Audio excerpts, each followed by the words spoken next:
Live. Everywhere. On netrootsradio.com.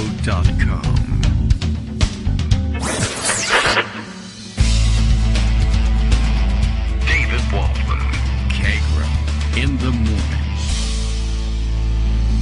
Now, here's David Waldman. Hey, good morning, everybody. How you doing? It's Tuesday. It's Fat Tuesday. It's Mardi Gras. Whee! It's the most fun you'll ever say saying something's fat, I guess. You probably shouldn't be saying that. But anyway, it's time to eat all the fat. I guess that's the idea. If you're not shriving, remember when we looked that up at some point? You got to eat all the good fried foods or something like that. I didn't do as much. Usually, I don't know, Mardi Gras is like intriguing to me. There's so many weird traditions around it. And so many good-looking foods to eat as well that I usually look something up, but I forgot. It sprang itself upon me, and I had no idea. I was distracted by, I don't know, the former president of the United States running for president again, saying he would give up the NATO alliance to Russia or something like that. It's a little bit upsetting. Plenty of things going on, of course, including actual legislating, at least happening on the Senate side. We'll have to catch up on that and see whether the House is going to join the other half of Congress in taking care of legislative business. You never know. And, well, let's see. So many other stories to catch up on. Justice is back at the console. That's great. Thanks very much. Jon Stewart was back on The Daily Show yesterday. I guess this will now be a thing. Is he doing Mondays? Is that what I understood him to be doing? And then The Daily Show, which never had Friday shows anyway to begin with, which was a great setup, by the way, and we should have adopted it right off the bat. So the Daily Show with somebody else, and the Weekly Show with Jon Stewart. Can't blame him. I wouldn't want to come back to a full schedule either. Mixed feelings about this one, I guess. I don't know. Although I thought he did a good job in addressing my small remaining problem, I guess, with Jon Stewart, which was, I'm not really super interested in having him come back and say, sure, Trump's nuts, but wow, Biden's so old, and hey, both sides, or we're going to have a rally to restore sanity because both sides are equally wacky and they just won't do, I wasn't really up for that, and it wouldn't have really been helpful. But I mean, that is the shtick, so I'm not certain how far he'll stray from that, and of course, he'll also view that as well. I'm not going to not call out Democrats just because, no, it's not that. But I think he did a pretty good job, and just in a few comments that were scripted and on his teleprompter, I assume, but he could have ad-libbed it. But he made reference to, I've maybe been a little bit too glib and flippant about the comparisons or both sidesing things in the past. So, I mean, he's aware of it, and he has to be. I mean, smart guy, but we're beyond the rally to restore sanity stage at this point. It'll be interesting to see what he does with this material. It would have been interesting to see what he would have done with it over the past 4 years, really, but wasn't to be. Anyway, so that too is in the news. And what else have we here? Oh, yes, okay. Plenty of extra fallout from the NATO stuff. Let's see, other things that I have on tap for today. Pardon me, holy cow. Well, got to get back to Pocket and see what I've stored away. The legislative news, no doubt we'll get to this in our last segment when we talk to Joan McCarter. The Senate has passed a foreign aid bill, including money for Ukraine and Israel. Yes, that's in there too. And we are constantly reminded that Taiwan is in there as well, and maybe even a few other, sprinkling of a couple other locales around the world. We're spreading our money out everywhere, I guess. So just because the Senate passed it, of course, doesn't mean that everybody's going to. If the Senate jumped off the Brooklyn Bridge, would Mike Johnson and the House jump off the Brooklyn Bridge? They might have already jumped off the Brooklyn Bridge. You never know. But, we'll find out. Senate has passed the Ukraine and Israel aid bill after fierce Gop debate, says HuffPost. And that's as good a source as any. But if it's not clear, or rather it is not clear, if House Speaker Mike Johnson will allow a vote on it in the lower chamber, and it's really the lowest chamber at this point. Igor Bobik has got that story, and he tells it this way. The Senate on Tuesday, so they were up late, I guess, working on this, because it's Tuesday now, passed legislation providing U.S. aid to Ukraine, Israel, and Taiwan after days of fierce intra-party Republican debate over pushing back against Russian President Vladimir Putin and maintaining America's standing around the world. There's a guy running for president who used to be president who says we should actually knuckle under to Putin, and he's pressuring his gang in the Republican Party to go along with it, and about half of them so far have been willing to do so. So that's very strange. Also, story we didn't cover very much. Tucker Carlson went, I guess, to Moscow and interviewed Vladimir Putin. And I don't know, there was a lot of hype leading up to it. Like he was, I don't know, Tucker Carlson is what he does. It doesn't matter really who he's interviewing. He's going to hype. He interviewed a guy who had a tanning booth for men's crotches, and he hyped that. So there's that and Vladimir Putin, two equally important interviews. Anyway, never mind. He went there, and it was supposed to be this big important interview, and apparently even Tucker Carlson thinks it sucked.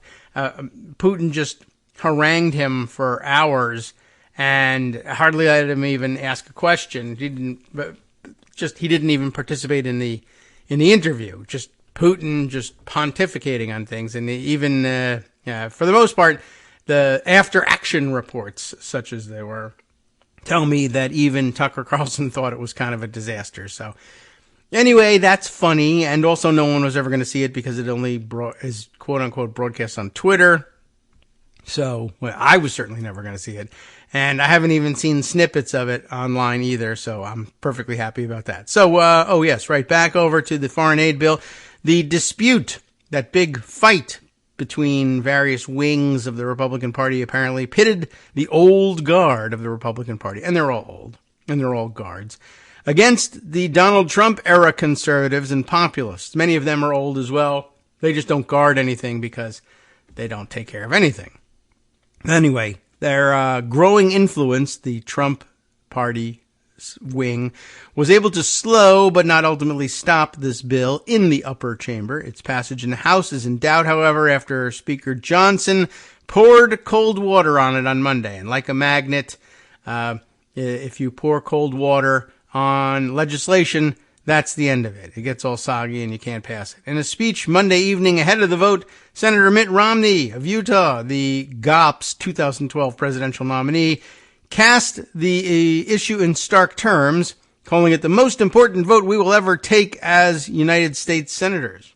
Well, I don't know about that. It's hard to argue that about anything, but, the impeachment thing or whatever, that was also important. Anyway, he argued that allowing Putin to win in Ukraine would have far-reaching consequences in Europe and around the globe, and I think that's probably true. If we fail to help Ukraine, Putin will invade a NATO nation. Romney warned he may delay his next invasion until he rebuilds his decimated military, but let's be clear-eyed. Ukraine is not the end, it is a step.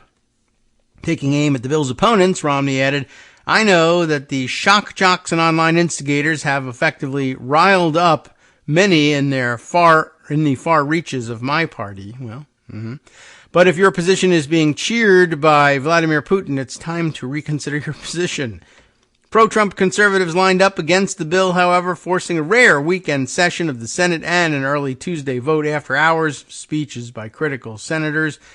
That is to say, senators who were critical of things as opposed to senators who were critical to the operation of the United States. We don't have any of those. They argued that the $95 billion in foreign assistance cost too much and did nothing to secure U.S. borders, even though they voted to block bipartisan legislation last week that included tougher border enforcement measures, so no one's really buying it. Say no to endless wars. Say no to broken borders. Say no to funding corruption and death half a world away, Senator Mike Lee of Utah said. Senator Rand Paul added, I care about the bankrupting of America. I care about the looting of our treasury. All right, but I'm for Trump. Sending money to Ukraine makes our national security more endangered. All right, well, it used to be, of course, that Republicans were had the task of defending the idea of fighting them over there so that we don't have to fight them over here. But I guess that's gone out the window now. Even Senator Lindsey Graham, one of Congress's biggest defense hawks and a supporter of Ukraine aid, opposed the bill. Sure, why not? Which he said needed to meaningfully address the wave of migrants on the U.S.-Mexico border. But it's a foreign aid bill. Who are you going to send that aid to? Mexico? They're going to pay for the wall. What the hell's wrong with you guys? Anyway, Graham and his staff were involved in helping to write parts of the bipartisan border legislation that won the endorsement of the U.S. Border Patrol Union. But after Trump urged senators to reject the legislation, fearing giving Democrats a win as he campaigns to reclaim the presidency, Graham said he couldn't support it. Of course, it makes so much sense. I hope the House will take another meaningful look at border security so that it can pass the Senate, Graham said in a statement. Well, they won't. Johnson's statement on Monday did not explicitly rule out allowing the House a vote on the Senate-passed foreign aid bill. He said the House will work its own will on these issues and criticized senators for failing to pass the border policy changes. Those, of course, he means the ones from H.R. 2 that the House passed ages ago. Because, of course, it was his House that killed the actual border policy changes. I criticize senators for failing to pass the thing that they actually passed and that we actually failed to pass.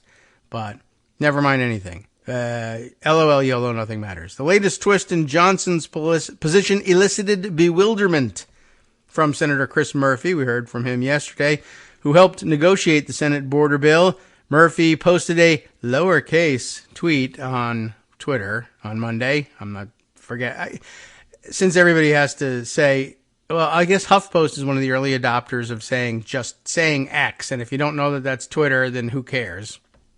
I mean, I can sympathize with that position as well as just saying, I'm not going to say X, formerly Twitter. I'm just going to say either Twitter or just say it's X. And if you don't know what I'm talking about, oh no, Elon Musk loses out on publicity for his business. Boo-hoo. Anyway, Murphy pointing out that Johnson said he wouldn't pass Ukraine funding without a border deal, and we got a deal. And then he killed the deal because he said we didn't need a deal, and now he says he won't pass our Ukraine funding bill because it doesn't include a deal for the border, you know. He had it, honestly, WTF. That's about right. There have been some discussions by lawmakers about the possibility of forcing a House vote on the bill via a rarely used procedure known as a discharge petition. Rarely successful would be a better description, I think. It is relatively rarely used, but at any given time, there's, if you're in the middle of a session of the Congress, there's probably about anywhere from 1 or 2 dozen pending discharge petitions. It's just that none of them ever succeed. So, given that there are 3,000, maybe 4,000 sometimes bills in a session, the fact that there would only be, say, 2 dozen pending discharge petitions does indicate that it's relatively rare. But the rarity here that they're really talking about is the success of a discharge petition. Anyway, that would likely produce a conservative backlash and put Johnson's position as Speaker at risk. Although, I don't know. That's what it says in the conclusion of the piece here. And anything could put Johnson's position as Speaker at risk. So he's not wrong about that. Although, if a bill were to come out as through the discharge procedure, it would be very difficult to pin that on Johnson. I mean, that would probably mean 200 and how many have we got? 215 Democratic signatures or whatever. I don't even know what number we're on anymore. And the number has never been more important, and I still don't care. It's just too annoying, frustrating, and they don't pass anything anyway, so I don't care. But every Democrat would have to sign it, and you'd have to get, half a dozen Republicans to put you over the top and get 218. A majority of the House has to sign a discharge petition in order for it to be effective. And then at that point, if you obey the rules, and I guess that's always an if, the Speaker would have little to no authority to stop the thing. They can steer it a little bit in terms of timing, But that's about it. So it's a perfect opportunity for the bill to come to the floor and for Republicans not to blame the speaker about it. Of course, they could say, well, a powerful speaker who has his act together could organize a Republican conference such that none of them would dare sign the discharge petition, and that's what usually happens. So I suppose they'd have an argument if they did discharge it that Johnson has lost control of the troops in the Republican conference, even if it was only a half dozen of them. And I suppose then they could, and if it was only a half dozen of them that were willing to, it's interesting. If it was only a half dozen that were willing to defy him, and then they brought a motion to vacate the chair, presumably that half dozen would be against vacating the chair, although maybe they would be in favor of vacating the chair, given that this was an important bill and they had every reason in the Republican conference to expect that some Republican version of that bill would come to the floor because that was the responsible thing to do. And the fact that Johnson wouldn't do it and forced them to go the discharge route, maybe they do want to vacate that chair, but who knows who they're going to get in his place. So, I don't know. A lot of competing dynamics going on there. But, losing 6 votes out of your 200 and something, that's not very many. But like we've noted a million times here, if you're that closely divided, every vote you lose is critical. And it wouldn't be out of the ordinary for somebody to say we might want a change in leadership if he can't keep everybody at home on these bills. But given that he took over a fractured caucus, I don't know what the expectations are. But on the right wing, their expectations is, we get whatever we want every time we want it, whenever we want it, and anything less than that makes us angry, and we're willing to blow up the Congress in order to exact our revenge. Okay. So, that's where things stand in the United States Congress, and it should surprise no one. Okay, let's see. Other things that I put aside from this morning. I did notice Amanda Marcotte taking time out to share her observations on the much ballyhooed, I guess, because all of the advertisements during the Super Bowl were much ballyhooed. That's what you do with advertisements. We ballyhoo all of them. We ballyhoo the living out of those things. But she takes aim this time at the He Gets Us Jesus promoting Super Bowl ads. It was interesting. I mean, this is the second or third, maybe, time around for these things. And each time it's worth pointing out that these things are such soft focus, friendly Jesus ideas. And why not? That you forget, or you may never have known, that it is hardliner, punish everybody except me, Hobby Lobby that's behind these, or at least the Hobby Lobby family is behind these advertisements, and that's worth noting. And also worth noting is what she points out here, that these soft focus ads like the foot washing ad, perhaps you saw this one during the Super Bowl, interesting observation. She points out that it really exposes how much the Christian right has come to rely on lies and deceit. They're literally pretending to be liberal in order to trick people into worshiping MAGA Jesus. That is an interesting dynamic there. Why won't you join us here on the ultra-right, ultra-conservative, ultra-fake Christian side of the ledger here? Look, it's where you belong. Check this out. We're super liberal. So if you also are interested in super liberal stuff like foot washing, come on over to the conservative side where we shoot people in the feet, but pretend we're washing them, I guess. It's an interesting approach, and she's obviously written an interesting article about it. Hobby Lobby funded Jesus Super Bowl ads can't hide the hate that fuels the Christian right. The He Gets Us ads are an expensive bait and switch trying to trick people into believing in MAGA Jesus. I was just wondering about this. It's too bad. I was under the impression that, well, not really, obviously, but that the Hobby Lobby people had a change of heart and they were now going to form a militia to go down to the border to wash migrants' feet. They should sponsor that. They should send a whole bunch of foot washing stations down to Eagle Pass, and then all the truckers in the caravan, the North to South caravan, that have come to protest can change their minds and wash the feet of the migrants instead. I mean, it would be a good thing if you could get people washing the feet of migrants and then hearing their stories. I mean, honestly, I wouldn't doubt that there are at least some people who ordinarily would be there protesting the flow of migrants across the border who, if they heard, if forced, but if they could be convinced to listen to the stories, they don't understand them because they're in Spanish, but if they were translated and they heard the stories of what was driving people north to cross the border, I bet in some cases, even the hardliners would say, you know what, I'm actually for letting this person in, particularly if they told a sob story about escaping communist, Venezuela or something. The socialists drove me out, and I'm here to seek freedom in America. Oh, okay. Well, we're for that. We actually are for that. But you are brown. But if you had to spend a few minutes with them and wash their feet or something like that, who knows what could happen. Anyway, religion's got some power. Let's put it the way she puts it here. Of the many weird, cringeworthy, or confusing ads to run in the Super Bowl on Sunday, one stood out as especially eye-roll inducing.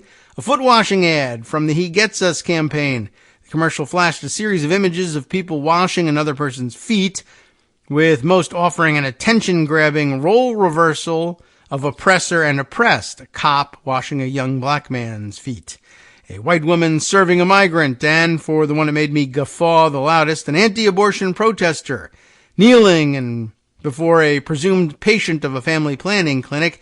Jesus didn't teach hate, reads the tagline as In Excess cover plays.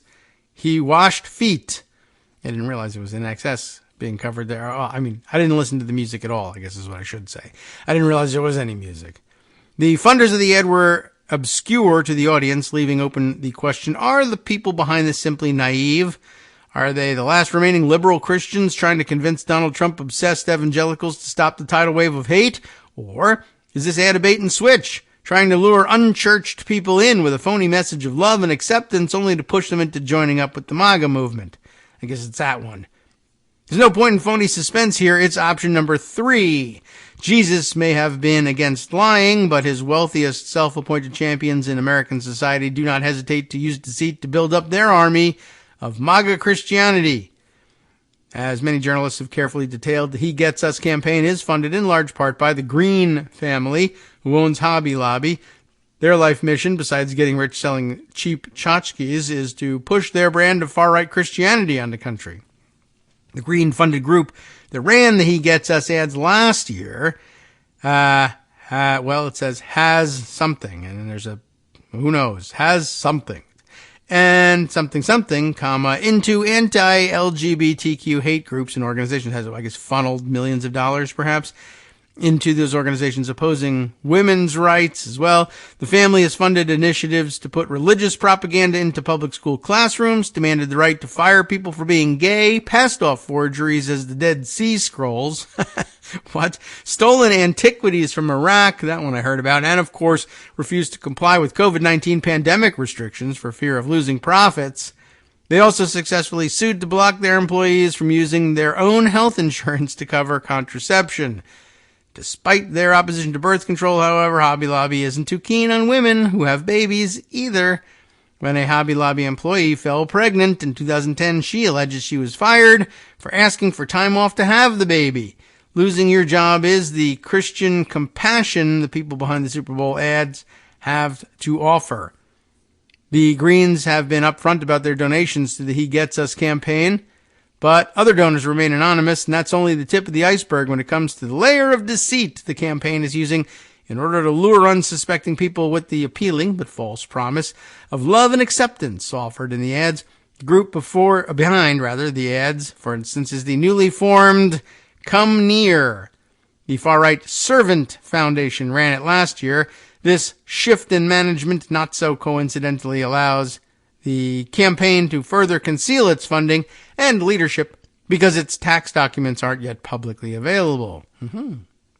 The sleaziness gets even worse if one goes to the He Gets Us website. On the FAQ sheet, they claim, quote, Jesus loves gay people and Jesus loves trans people, unquote.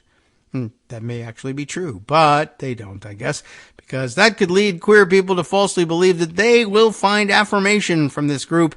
In reality, as the anti-LGBTQ donation record suggests, this is that game, same really, I should say, right-wing Christians, oh I see, this is that game that right-wing Christians play when they say loving queer people means telling them that they are sinners who need to give up their, quote, lifestyle.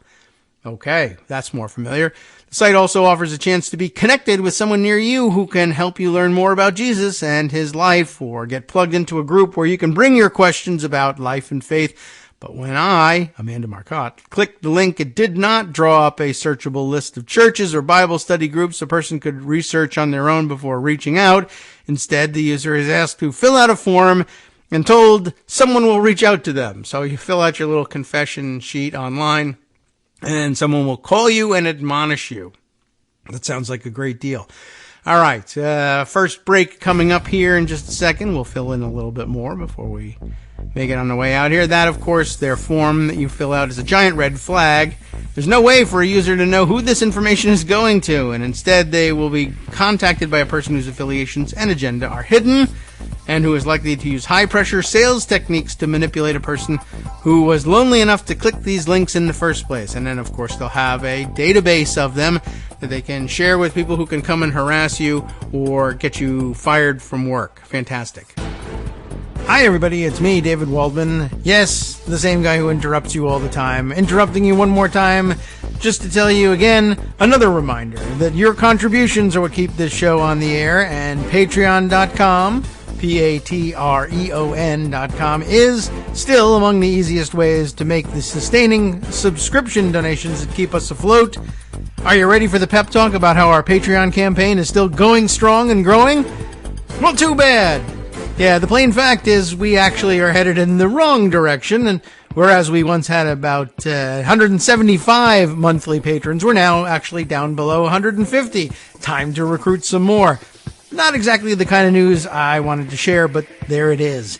For those of you in a position to support the show, Patreon.com does make it easy to make those secure, recurring monthly contributions to do so. Patreon.com/KagroX gets you straight to our donation page. We've been through a lot together. The worst of the pandemic, we hope. The worst of the insurrection, we hope. So go ahead and treat yourself. You don't need an excuse. Give yourself the gift of a little something you enjoy in life. Support the show. And of course, if you happen to prefer using PayPal or even the Square Cash app, we're up and running on those options too. So thanks again, everyone, for all your support. We couldn't, or at least shouldn't, do it without you. Hope you'll be on board soon too. Thanks for all your support.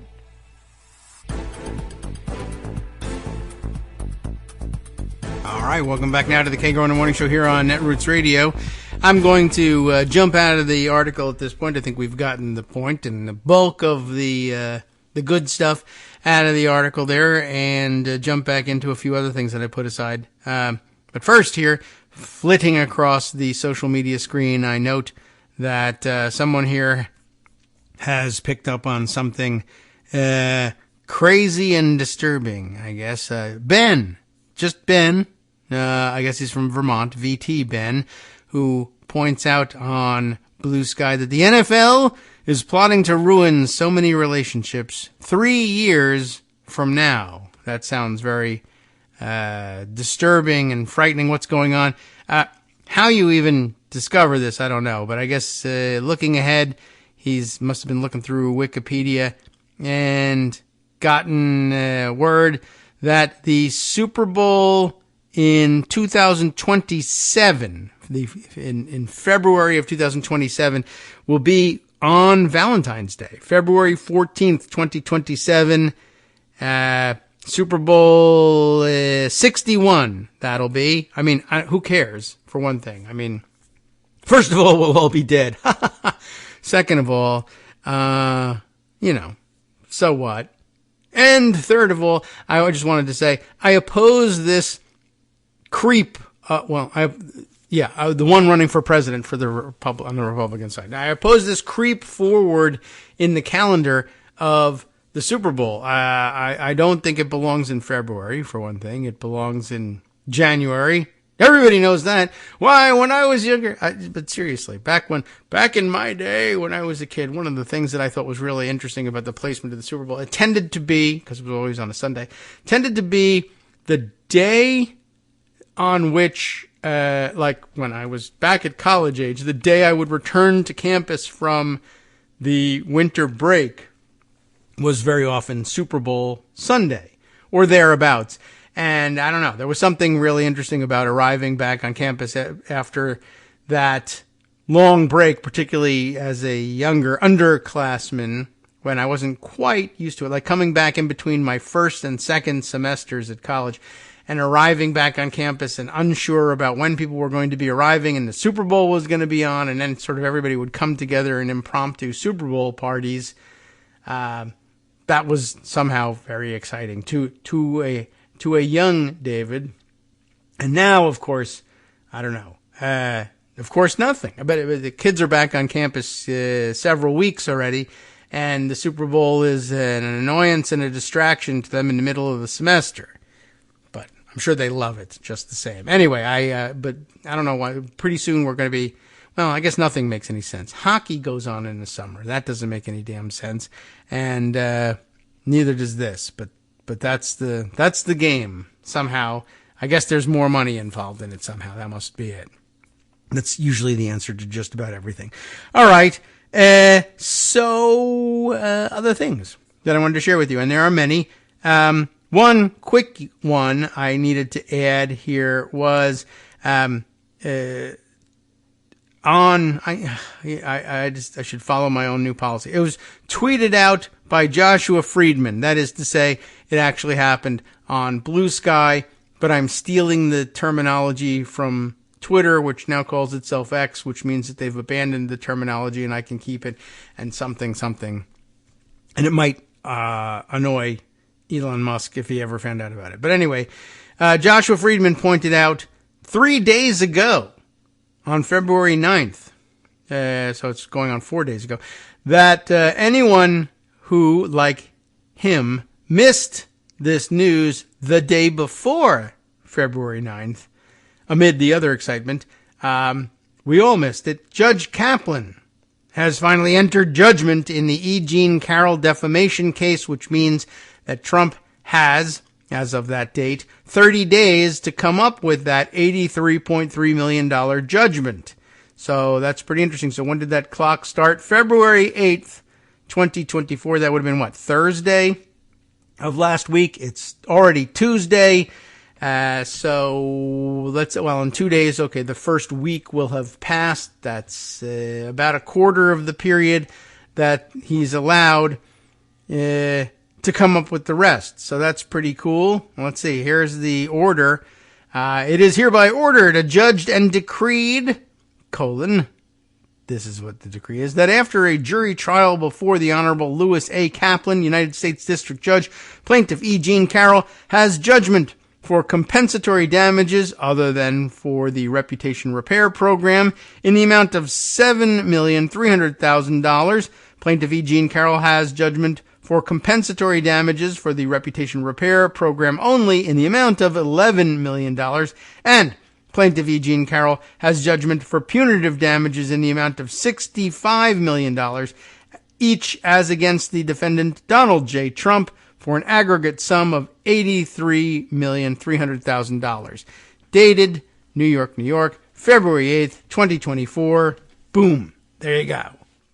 So, 30-day clock starts, after which I don't know what they do to you, and you should figure it out, because there's every chance that the 30 days come and go and he just doesn't come up with the money, and then we have to figure out whether they get to flay him alive or we all stand around going, are you supposed to? Where's the money? I don't know. We should sue that guy, which is, I think, pretty much where it all ends up when all is said and done. So we'll see how well they do in enforcing that. Now, on to something bigger and more complicated. Talking points memo. That's big and complicated all by itself. The only way I could make you sweat it even more, with more complications, would be to say, I'm going to read Marcy Wheeler to you, whether on this subject or any other for that matter. She's, by the way, in her style. You should spend some time over there, catch up. She's been parsing the problems with the Her report in her way, which is to say, you thought you knew all the problems with the Her report, but you didn't, because there's 18 more that you didn't spot because you didn't read it upside down and backwards, so that you could parse out the language in between, the unwritten language. So she's doing that for you, but of course you can't just jump in the middle. And I don't recommend that you do. Go back. You can jump in the middle and then trace your way back with links back or scrolling back in her blog far enough that you can pick up the thread. But you should absolutely do that. And maybe we will at some point. But first, I want to vex and confuse you with the work of Josh Kovensky at TPM, who, as we said the other day, we're still learning things about January 6th, like that people were firing guns in the air and still haven't been arrested for it or whatever. But here, more background craziness from Kenneth, who we're now going over to Chesborough. We were calling him the nickname was the Cheese, and calling him Cheeseborough, but I guess he's Chesborough. The Chesborough documents is the style of the section that they're giving here at TPM. 2 weeks of chaos is the title of the piece. The subheader reads, docs, that is to say, documents, obtained by TPM show Trump lawyers. This is the plan of the Trump lawyers. Trump lawyers' plan to make January 6th last for days on end.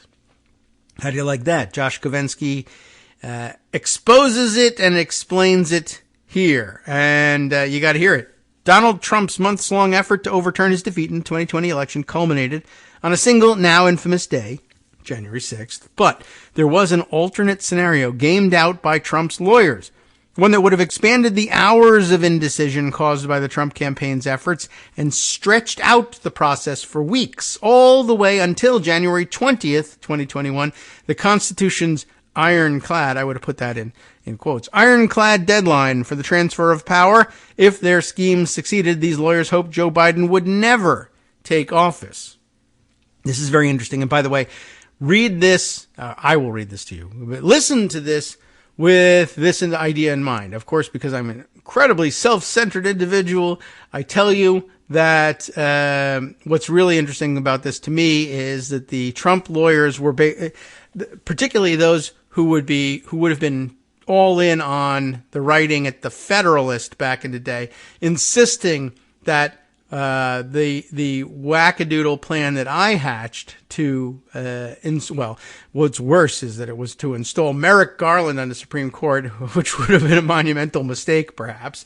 But it could have been used for anybody. Could have put Hillary Clinton on the court with it. If you were going to break all the rules, I would have opted for I did say, I think at the time, maybe you want a different candidate for the seat on the Supreme Court. Like, why break your back this way for Merrick Garland? And as many people pointed out, Merrick Garland wouldn't want the seat handed to him in this fashion. Probably even true.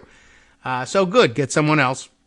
But the methodology that I used was you really have to bend the rules to the extreme in order to make it work. I admit that much, but you could make it happen if you had a unified will in doing so. Now, you shouldn't. And it was very unlikely that you could, because there are lots of people on the Democratic side who would sweat this and find themselves unable to do it.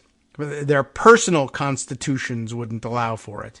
Whereas on the Republican side, you could probably give these marching orders and make it work. But it's dependent on a lot of the same tricks, which was really interesting because these folks were definitely dedicated to the idea that my idea was outlandish and impossible. And then, of course, I guess for all the people who said, don't give them any ideas, they were right, because I don't think they really actually read this thing and had these ideas.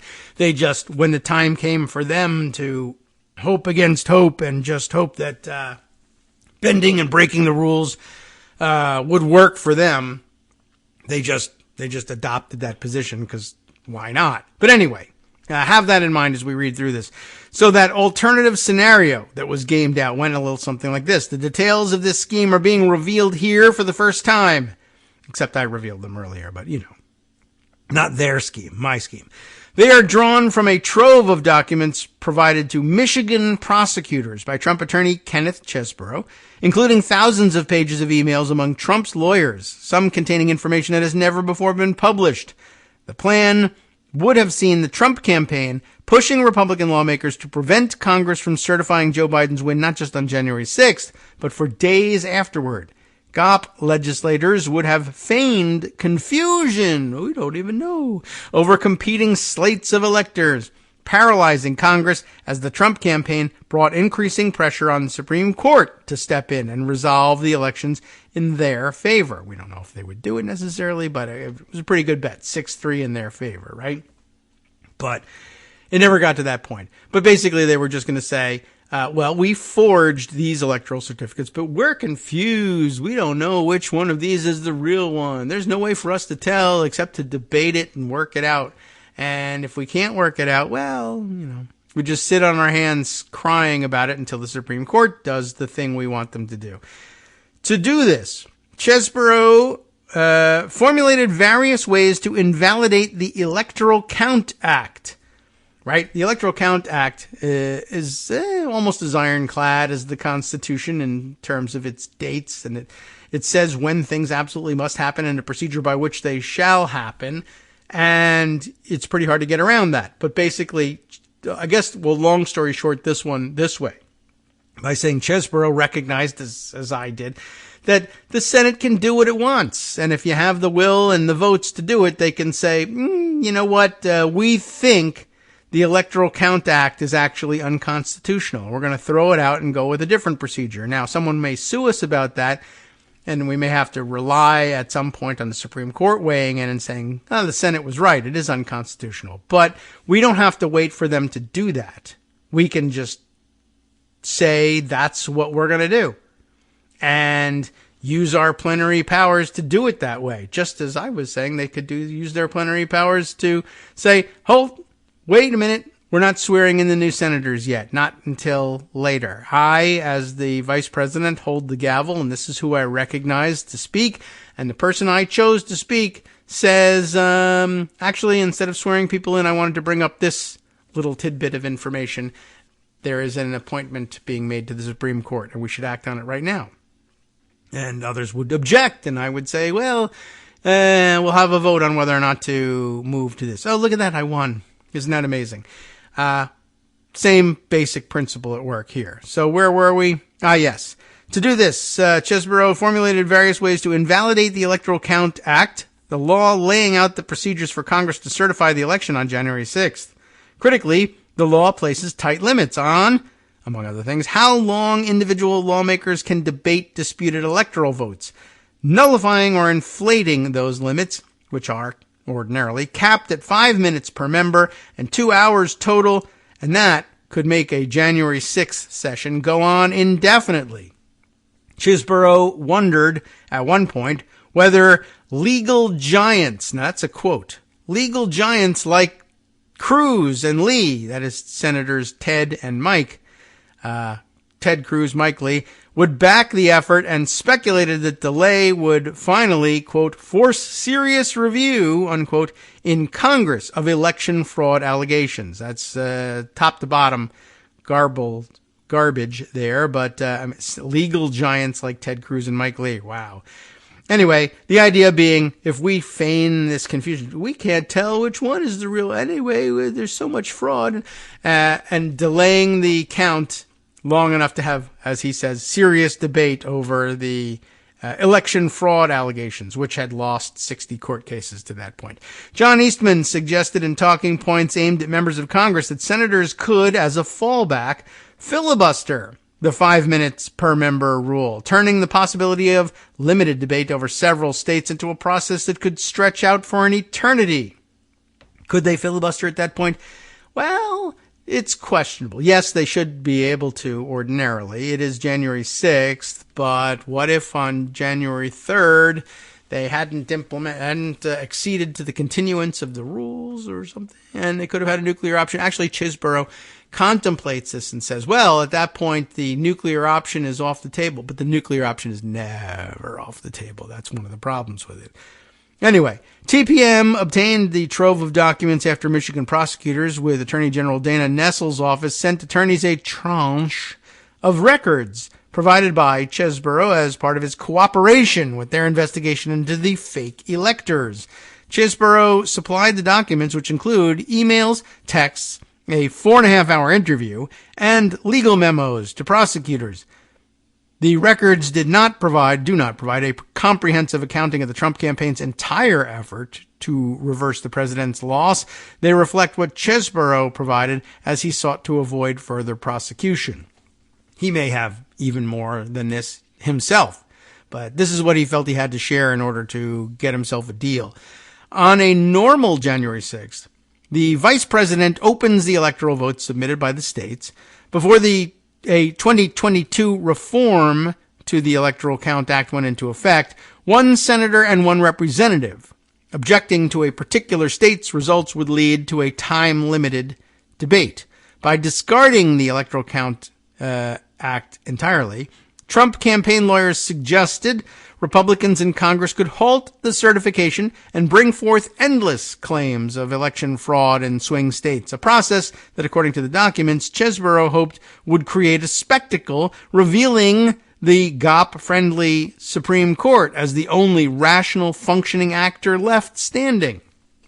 It was a Rube Goldberg device of a plan, and as was mine, by the way. Don't mind saying so, and one that sought to use chaos as the invisible force drawing the high court. Chaos. Just noting. Chaos. You're right, Greg.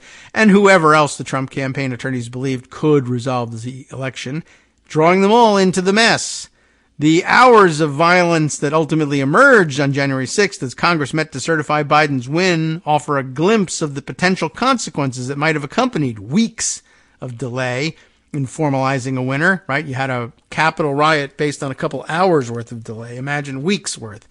But for a Trump campaign desperate for a win, extending January 6th to January 20th would allow the high court to serve as a kind of deus ex machina as Congress and the country remained mired in strife over the failure to complete the legal formalities around Joe Biden's election.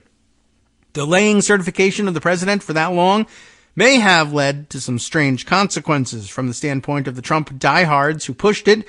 Speaker of the House Nancy Pelosi may have become acting president if the election could not be certified. Or the Senate might have elected Mike Pence in Trump's stead. Through delay or chaos, they were setting up a constitutional crisis, said David Becker, a former DOJ attorney who now works on election security with local officials at the Center for Election Innovation and Research. Reacting to the prospect that delay could throw the presidency to Nancy Pelosi, Becker added that although this was incredibly dangerous and sparked violence, it was also a Keystone Cops operation. An interesting way of looking at it. The nature of exactly what kind of chaos lay at the heart of Chesborough's plan remains unclear to this day, including whether he envisioned protests or endless procedural delays, or if he had thought through that element of the plan at all. And in the end, Pence did not cooperate, and congressional Republicans only went so far as to object to state electoral slates, not moving to overthrow the legal structure underpinning how Congress certified the election. In a wide-ranging interview with TPM in June of 2022, the only time Chesborough has spoken with the press on the record about his role in the Trump legal strategy, Chesborough disavowed the violence of January 6th, saying that it was, quote, the worst possible thing that could have happened for lawyers that had serious concerns about the election in several states. He cast his involvement as what lawyers do. And in some ways, I understand that, right? It's an outrageous scenario, but if you're asking me to design you a Hail Mary, here's what it looks like. Attorneys for Chesborough downplayed his involvement to TPM, casting him as a lover of legal theory who lacked both the influence and understanding to impact the Trump campaign's plans. He was just a coffee boy, you see. If you meet him and ask one straightforward question, you'll get 12 different ways that it could be, Chesborough attorney Manny Aurora said. Maybe familiar. Well, let's see. Next section here titled, All We Need is a Little More Time to Investigate. Chesborough, emails show, sought to take the myth of fraud that Trump had created to its logical conclusion. A stalemate in Congress over the result, and a country without a president-elect. If Congress couldn't act, the theory went, the Supreme Court would have no choice but to decide the election. During that critical January 6th to January 20th period, Chesborough envisioned the Trump campaign presenting supposed evidence of voter fraud over and over again. I guess he was hoping they would come up with some. Capitalizing on the chaos to make its case while proving that Congress was, quote, unable to act. That meant ensuring that the January 6th certification session in Congress essentially never ended. As Chesborough put it to another attorney, January 6th is the real deadline for certifying the election result. By extension, Chesborough suggested, the Trump campaign could keep the election result up in the air if Congress kept debating the 2020 election result on January 6th without certifying it. The Electoral Count Act and its time limits were the main obstacle to that. It capped debate at 2 hours per state, and with 7 swing states having submitted fake electors, per Chesborough's plan, that left a relatively measly legal maximum of 14 hours of debate, enough to get the campaign potentially into the early hours of January 7th, but not enough to reach the acme of a pressure campaign which might take the country to the brink of January 20th. Chesborough argued in a previously unreported December 8th, 2020 email to Jim Troupis, a former Wisconsin judge and Trump attorney who had brought Chesborough in to work for Trump, that the Electoral Count Act was a weapon for Democrats because it would deny Trump and Pence the opportunity for the presentation of any evidence. For example, live testimony regarding the fraud in the election. Only limited debate would be allowed. Of course, preventing any sustained public inquiry into the election is key for the Democrats, he added. After weeks of failure, Chesborough suggested in early December, that is to say, when they say weeks of failure, that means the 61 cases or so whatever it was that they brought trying to prove that they had evidence that they didn't have, and failing to do so. Chesborough suggested in early December the Trump campaign would need an extra potential 14 days in early January to force serious review in Congress of election fraud in various states, of which there was none. Sure, Chesborough conceded in the email, people would complain. Parenthetically, it says here, any effort to extend scrutiny of the election returns past January 6th would be met with the objection that the process of electing the president might not be complete before January 20th. But there was no need to worry. If the dispute dragged on January 20th, Nancy Pelosi, upon resigning as Speaker, would become the acting president, unless, of course, the Senate decided to resolve the impasse by electing Pence as vice president so that on January 20th he would become acting president. Troupis replied in the morning that he had mentioned the Pence angle to Senator Ron Johnson to, quote, take his temperature, and praised the email as an excellent summary of the endgame. And there's some screenshots of those communications going in between them. But we'll move on to the next section, destroying the ECA, the Electoral Count Act. So, how to turn the January 6th joint session from 1 day into 14? In emails and texts to several members of the Trump campaign, Chesborough proposed multiple options for how to bulldoze the ECA and achieve the goal of an extra 14 days without a certified president. Some bullet points on this. Mike Pence could decline to open Biden electoral votes. Just not going to do it. It would be a fairly boss move, as Chesborough put it in one email, likely delaying the certification of Biden's win while posing a core challenge to the ECA.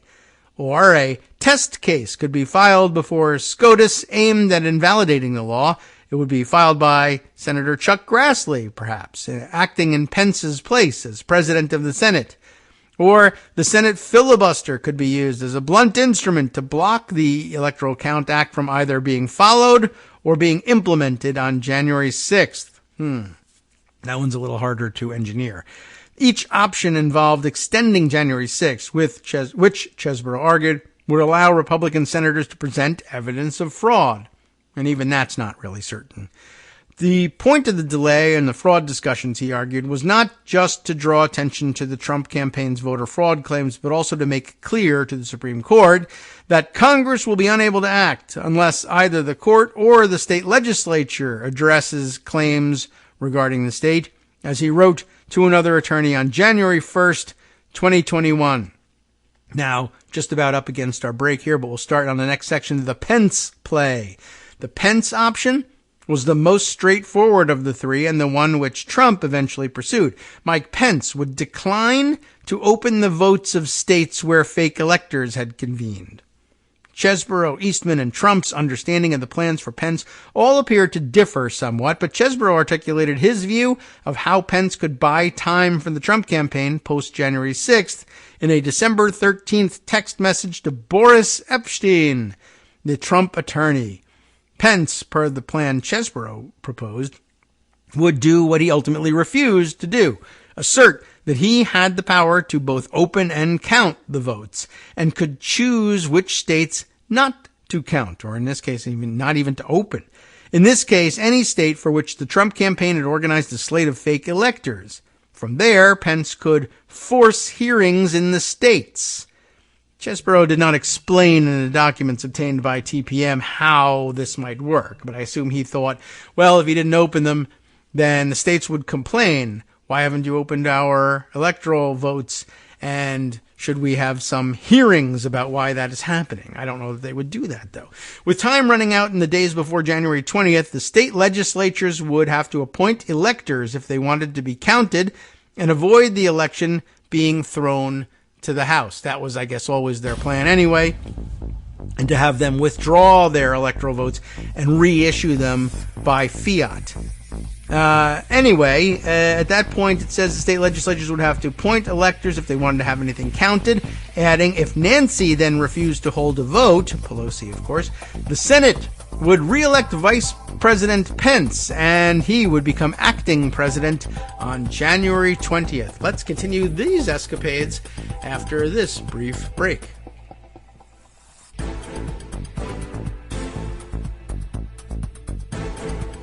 All right, welcome back now to the Kagro in the Morning Show here on Netroots Radio. Let's continue with the reading of this lengthy TPM article about the new documents obtained in a roundabout way from Kenneth Chesbrough,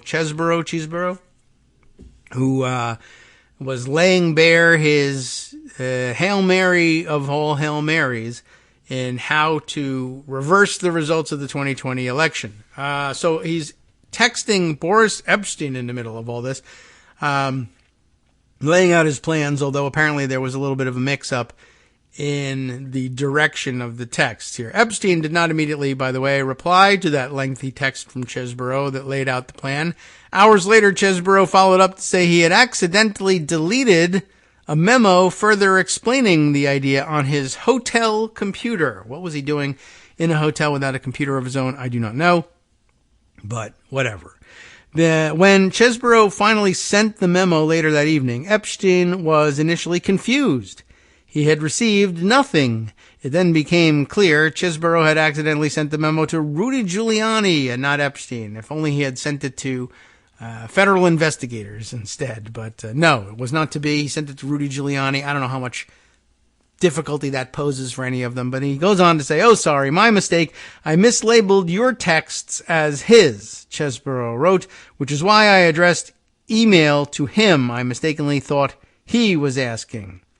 I don't know what difference that really makes, but it may play out in the end. Like if you sent all the plans, if you had plans that you thought would work and you had the choice to send them to Rudy Giuliani or Boris Epshteyn, which one would you do? I mean, mind you, those are the two choices. There's no other option. Because most people are like, well, is kill myself or kill the both of them an option?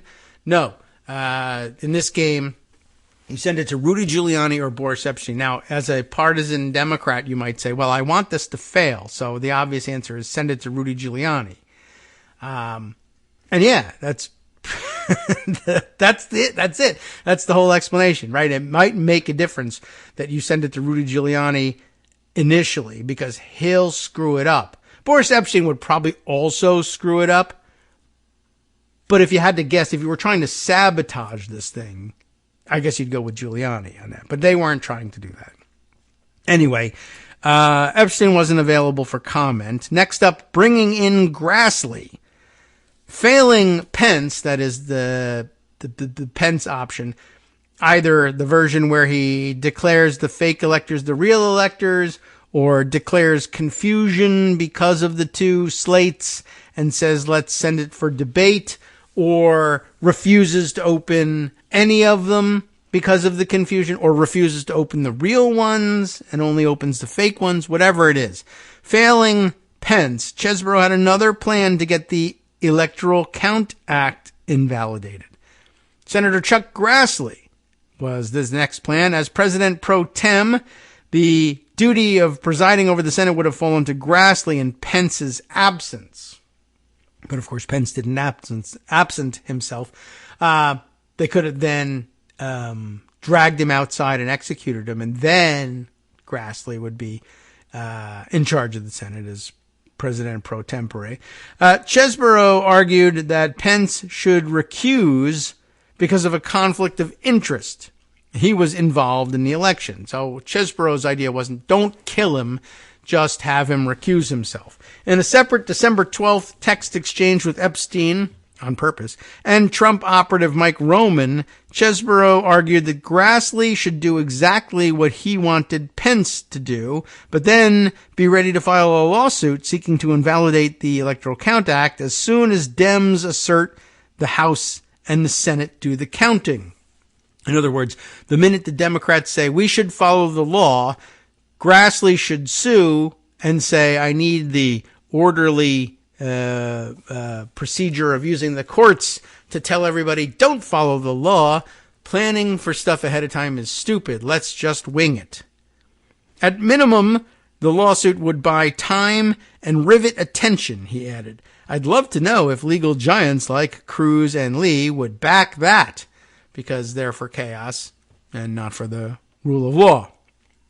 The option would tee up a Supreme Court test case, as Chesbrough put it elsewhere in the exchange, forcing the court to rule whether the Electoral Count Act was constitutional. And Armando would jump in and say, it's not, actually. If you take a quick look at it here, he's driving his way over here now to join the debate and tell everybody that it won't work. Okay. In the meantime, congressional Republicans would benefit from the attention that the spectacle attracted via further examinations of supposed fraud in the 2020 election, or at least standing up on the floor and saying there was some. Chesbrough prepared the memo, sending it to the person he thought was Epstein, but was, in fact, Giuliani. It's not clear how far the idea went after that. John Eastman, when asked during his disbarment proceeding whether there were discussions about having Grassley step in for Pence on January 6th, cited attorney-client privilege and declining to respond. Well, the next section here says filibustering as the last resort. Here's where it gets interesting. The last option was the filibuster. Renowned, I guess, for its ability to gum up the works of the Senate, emails from the trove show that Chesbrough and Eastman advocated using it at different points to create mammoth delay. Chesbrough regarded it, according to the document trove, as a means to bulldoze the ECA and get to the legal gray zone of endless delay after January 6th. He proposed another aggressive strategy.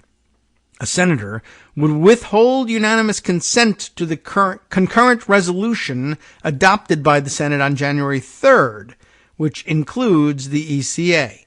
Now, here, you got to have a little background, and I think they try to explain it here, and the narrative might even do it justice. Let's see.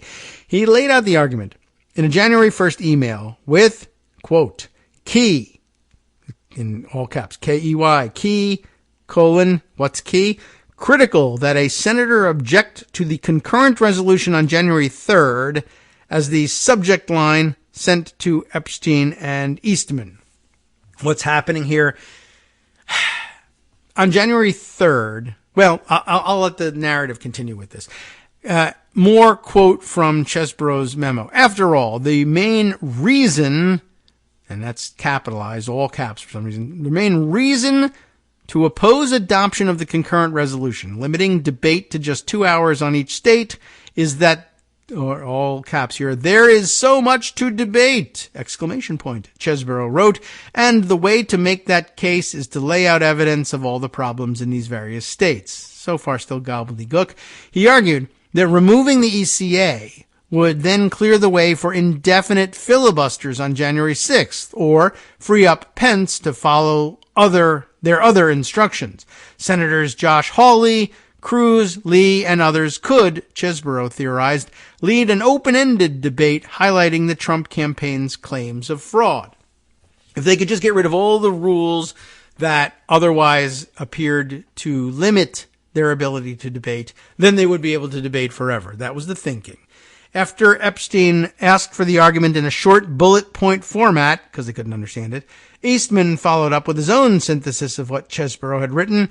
That omitted Chesebro's January 3rd concurrent resolution spitballing, but included the filibuster proposal that senators should take opportunities to filibuster during the count itself as a much less enviable fallback.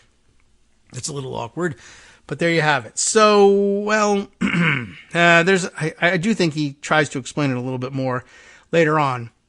But essentially what he's saying here is, on January 3rd, when the Congress convenes for the first time, long time listeners to the show may remember, or longtime readers of Daily Kos or what have you, may remember all the way back to the original formulation of what they were trying to call the constitutional option, in which the authors of, was this like Harvard Law Review article, I think, maybe, I can't remember all their first names, Martin Gold, and Gupta, the co-author on this, Gold and Gupta article on the constitutional option, the idea laid out that at the beginning of a brand new Congress, despite the fact that many people consider the Senate to be a continuing body, and there's arguments for and against that I accept. I'm not even sure what to make of this. But the idea is, well, despite the fact that people tend to think, and that the standing rules of the Senate purport that the rules of each Senate continue from one session, one Congress to the next without interruption, there's another theory in which they say that no past Congress can bind a future Congress by its rules. In the House, they take care of that by readopting their rules explicitly and declaring explicitly as well the expiration of the old rules with the old Congress. But that is, of course, perhaps partially because the entire House resolves itself every 2 years, except for the resident commissioner of Puerto Rico, who's not sitting as a member. Okay, whatever. Anyhow, that all aside, the entire body is reelected every 2 years. So it makes sense that they would then say, all right, we readopt some new rules. In the Senate, of course, only 1/3 of the body turns over with each election, and 2/3, the number necessary to establish a quorum for doing business, remain in their seats.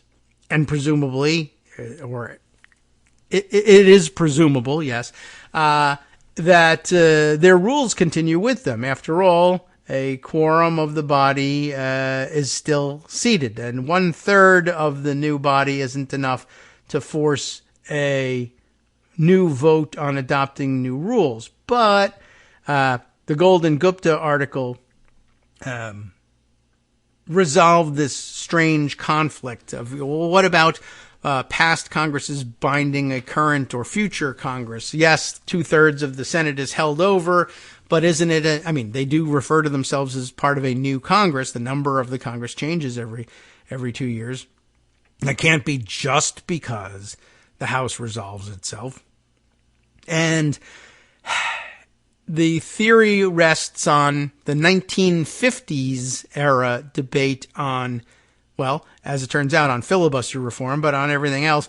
The theory being that at the very beginning of a brand new Congress, though the Senate doesn't explicitly readopt its old rules, or adopt any new ones necessarily, what they are in effect doing is saying that unless anybody objects at the very beginning of a brand new Congress to carrying over the old rules, then they presume that they do carry over. But there is a moment during which you could theoretically say, I object, and then take the temperature of the room by asking, all right, well, now the full Senate will vote. Do we want our old rules to continue? And mostly they would, and so the one objecting senator would be overwhelmed.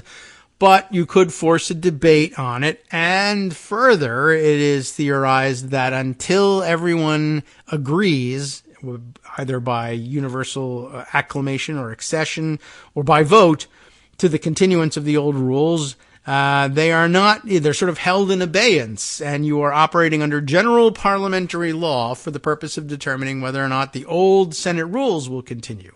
And it is at that moment that you might then theoretically be able to shut down endless debate, a filibuster of the question of what rules are we working under here, by majority vote. At which point you might then say, all right, I think we should propose that all of the old rules except the filibuster rules, which I would rewrite in this way, should go forward. And I propose that we adopt new rules that contain everything that we used to have minus the old filibuster rule swapped out for this new filibuster rule. And can't we do that? That was the constitutional option play. Could you do that here?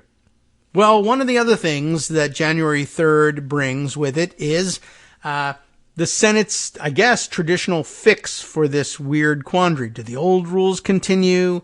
Do the new rules need to be adopted? I don't know. But just to be safe, apparently, the Senate on January 3rd, among other things, in adopting its organizing resolutions or going through whatever motions it is that they go through in order to consider the old rules to be readopted, they will also offer up in a post-election year, that is to say on January 3rd, 2021, following a November election for a new president, they will say, well, I don't know whether this rule follows and whether we're continuing it from the old Congress or not, but just to be safe, let's adopt a concurrent resolution among both houses, but particularly here in the Senate, that says the Electoral Count Act still obtains as the rules under which the Senate will be proceeding on January 6th when we count the electoral votes.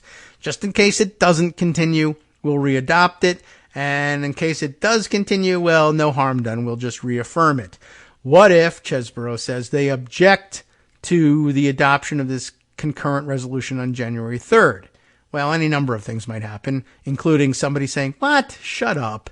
And they vote to invoke cloture and, in fact, do invoke cloture and then adopt the concurrent resolution, notwithstanding the objection. Or, he says, they could be filibustering this thing. By filibuster the adoption of the concurrent resolution on January 3rd, under traditional filibuster rules, of course, you would then maybe file for cloture and it would have to ripen for a day. And so already on to January 5th by the time you invoke cloture on the January 3rd motion to adopt this traditional concurrent resolution.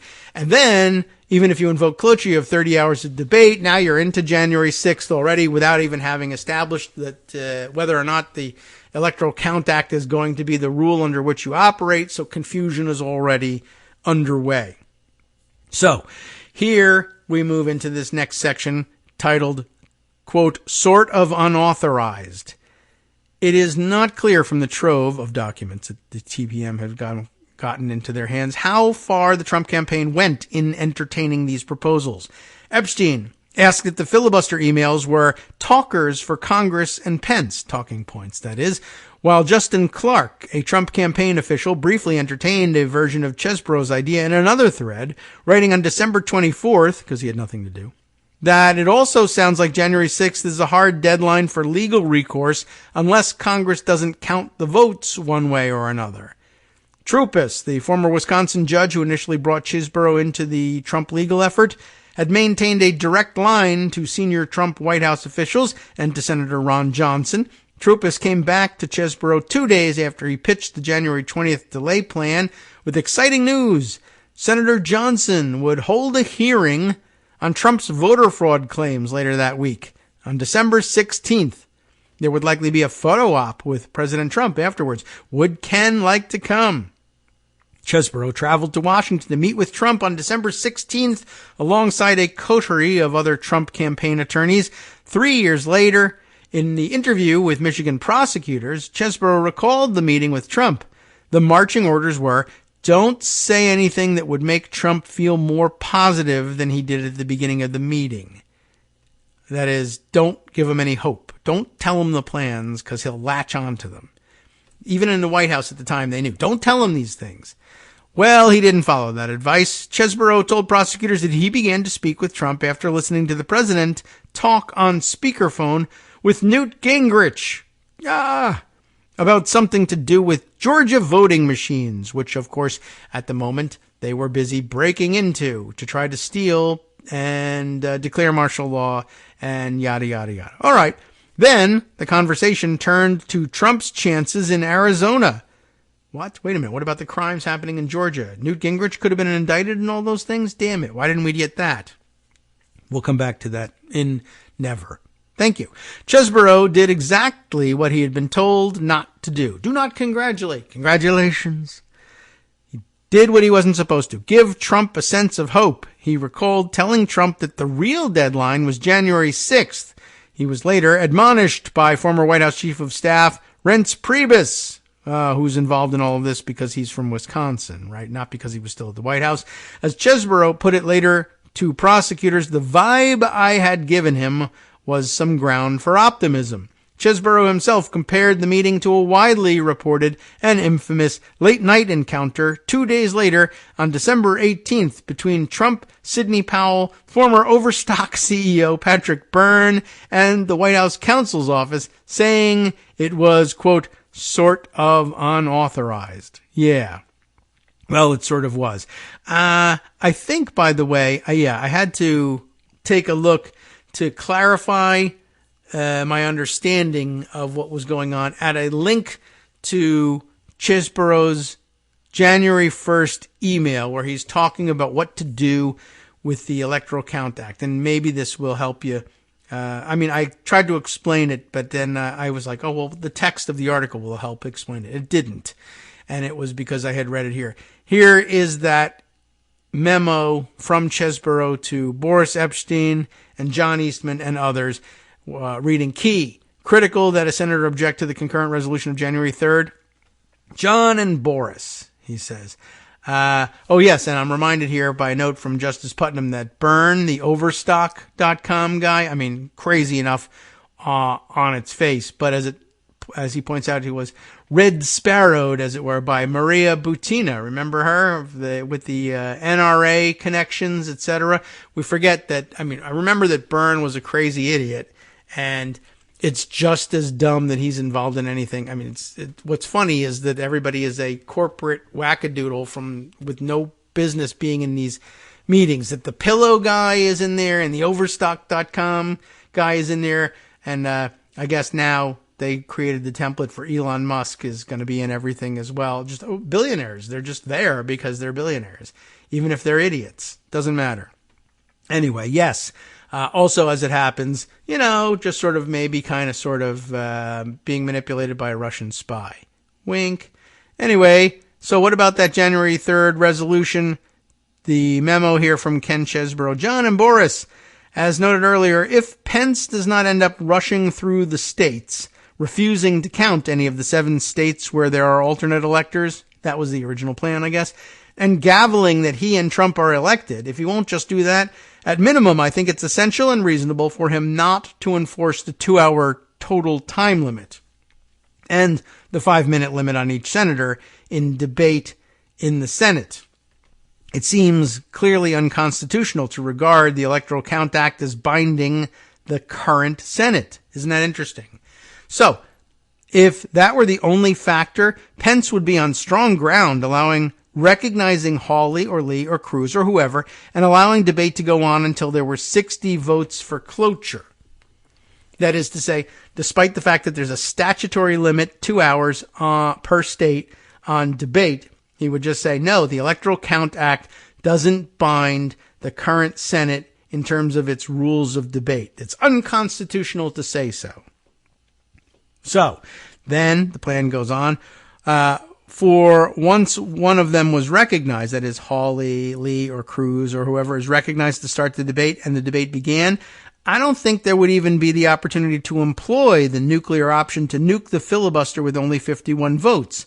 That would require recognizing someone who wanted to invoke the nuclear option, which Pence presumably wouldn't do. That's where it becomes really interesting, right?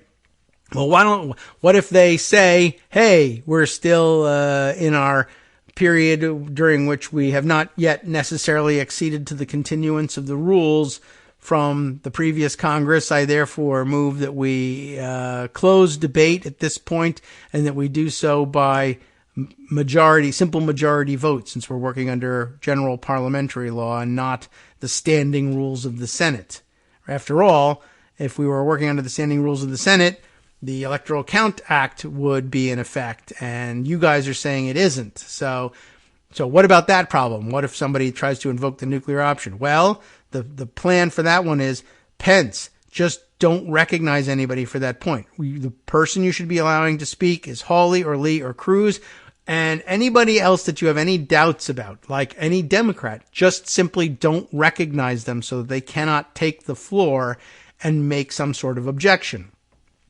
Now, when it was at one point proposed by some mysterious person, we don't know the name of, that on January 3rd, as the certificates of election for newly elected and re-elected senators were coming to the floor to be presented to the Secretary of the Senate so that you could swear in the new members of the Senate, what if at that point the sitting vice president, who has the gavel as president of the Senate, were to say, before we get to that, I recognize, some ally of mine on the Senate floor to speak at this point, just, out of courtesy. What is it you wanted to say there, Chuck?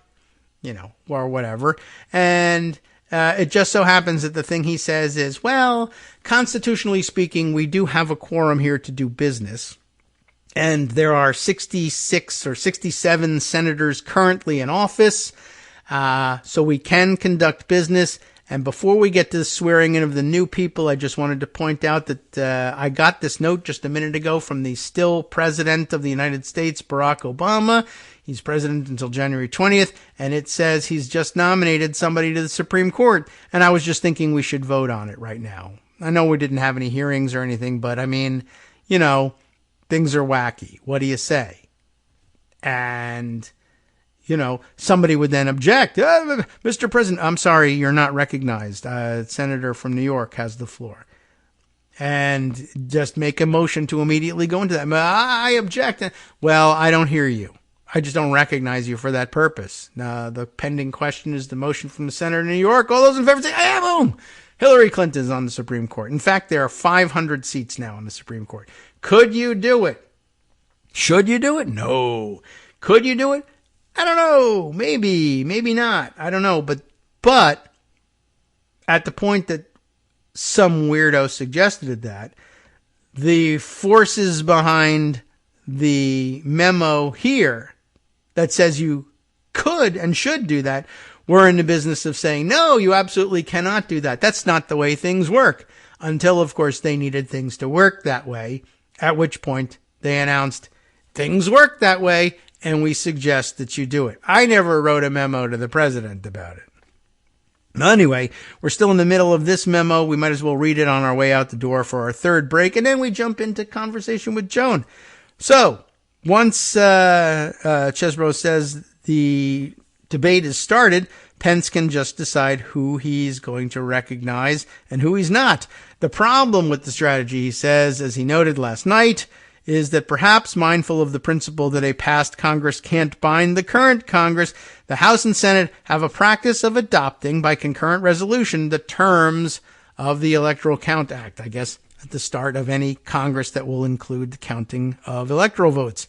And the text of the previous 2017 concurrent resolution is included, or at least linked, in this email, and it's interesting. You read through it, and it says exactly what he says it says, that they adopt it sort of as a belt and suspenders measure.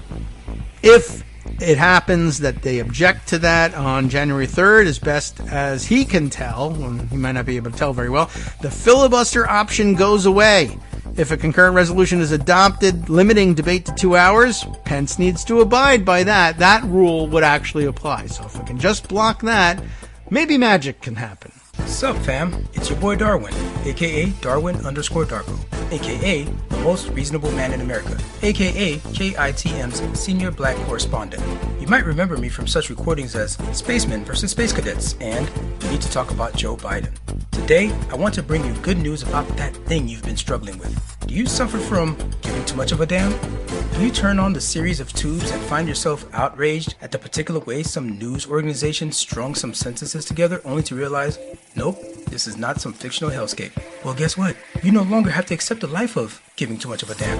You can do something about it, because even you, yes you, can be a show contributor. Now I know what you're thinking. Hey, Mr. Most Reasonable Man in America, I'm not some professional podcast talking guy. Don't worry about it. Do you have a smartphone or some other electronic recording device? Well, that's all you need.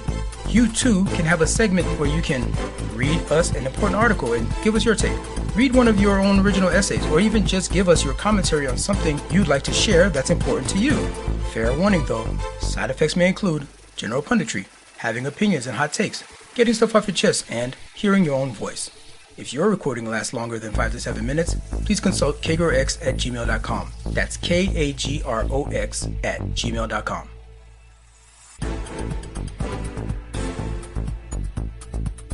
All right, welcome back now to the Kagro in the Morning Show here on Netroots Radio. And Joan McCarter joins us, senior political writer at dailycoast.com. Everyone needs to know, but I think we always used to eliminate the .com, as I recall, from the protocols. Anyway. Nobody says www yes, anymore right. either. HTT, that's 2 T's, P. Everyone following along? The whole commercial ended. Dang. All right. Well, that's why they got rid of that. Anyway, Joan McCarter is here, and I was just telling her, reading through the Kenneth Chesbro/Cheesebro. I think you're partial to the Cheesebro pronunciation. No, Cheesebro. Cheesebro. Oh, just bro. It's BRO at the end. Yeah, so that's true. Yeah. One syllable there. Yeah, I think you're right there. And it's certainly funnier sounding anyway. And of course, his nickname was the Cheese, and, I don't know. I'm not certain what he'd prefer. I guess if I knew which one he'd prefer, I would do the opposite. I don't know. Yes. Just to annoy him.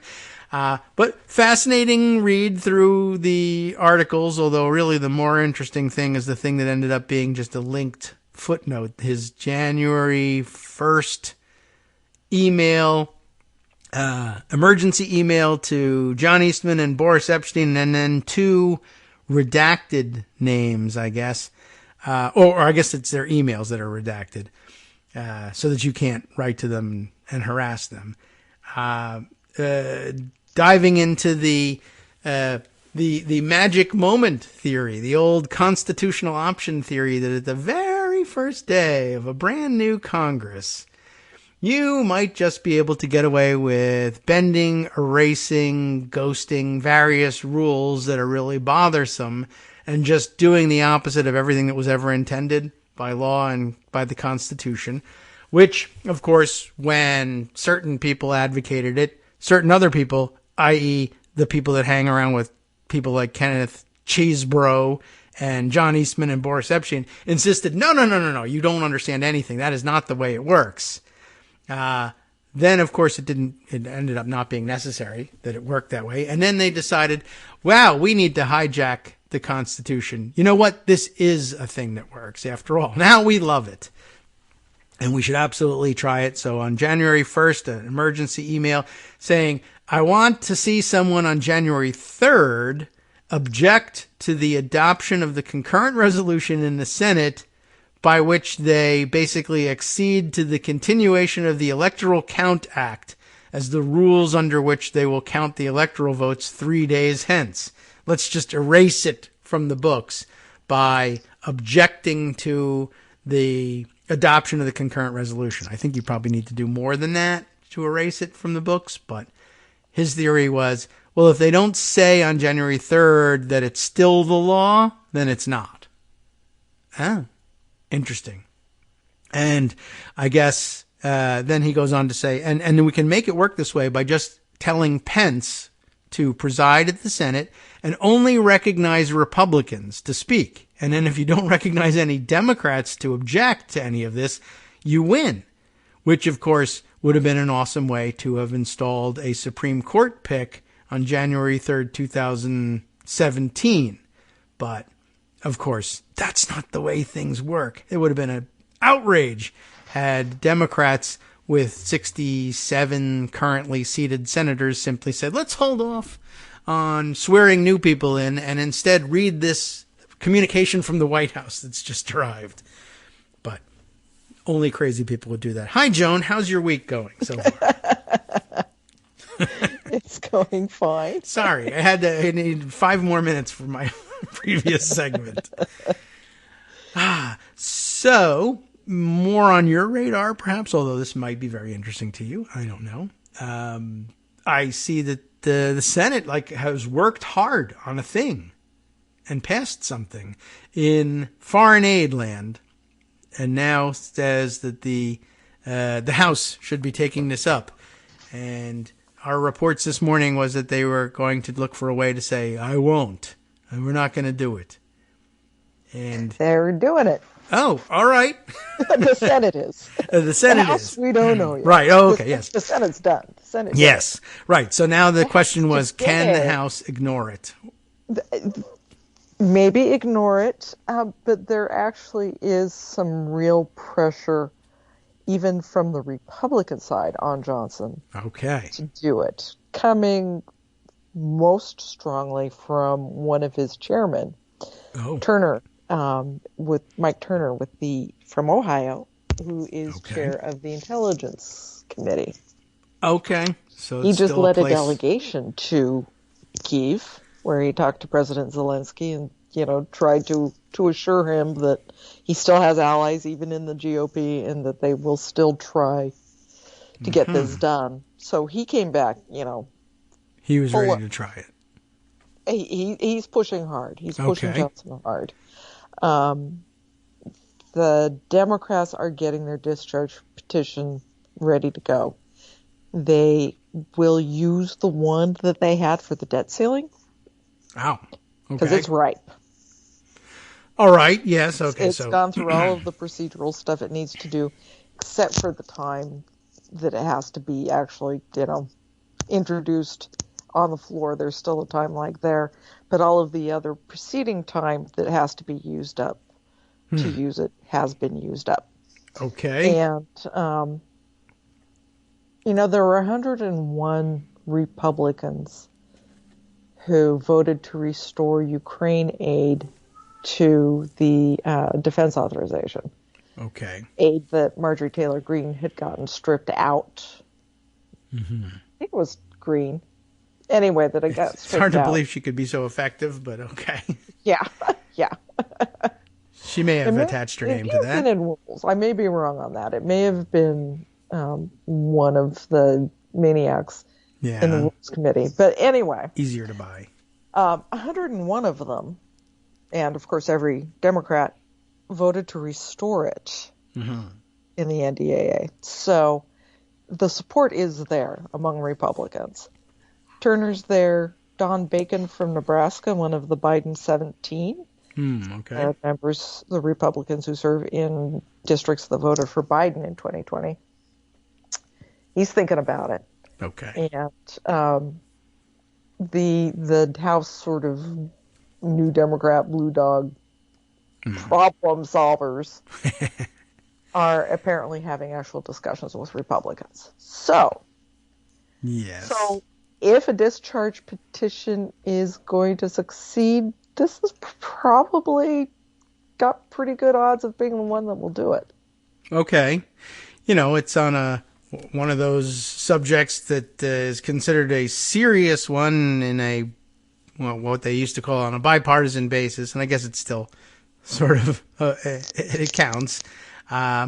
Mainstream Republican thought is, I guess, if there's 100 of them that were in support of it, it still counts as mainstream Republican thought. It's just 101. It's not That's MAGA. not a majority of the GOP, but it's almost half. Mm-hmm. So it's more than enough to make it work, certainly.